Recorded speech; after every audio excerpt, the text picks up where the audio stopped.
Can there be anyone more quirky than Gideon? What a story we have in Judges chapter 7.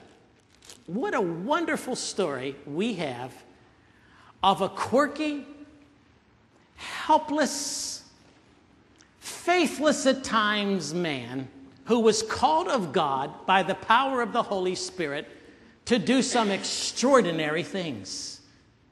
When you study the story of Gideon, and I'm referencing it to you in Judges chapter 7, it says, early in the morning, Jerubbaal, that is Gideon, and all his men camped at the spring of Harod. The camp of Midian was north of them in the valley near the hill of Moreh. The Lord said to Gideon, "You have too many men for me to deliver Midian into their hands. Your army is too big." Now you need to understand something.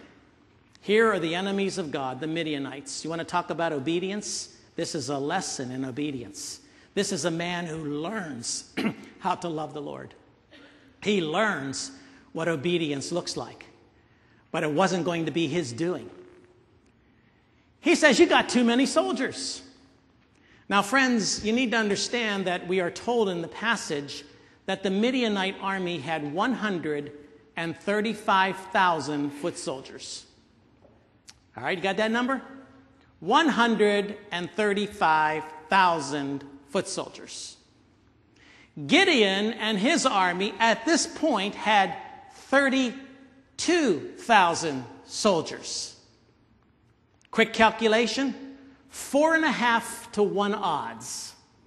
Each of the soldiers of Gideon would have had to kill 4.5 Midianites just to keep even.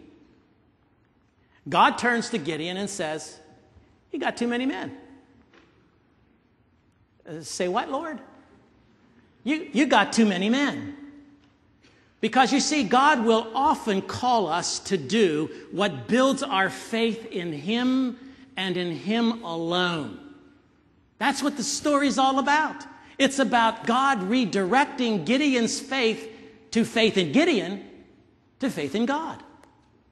Dependence on Gideon to dependence upon God. It's obedience.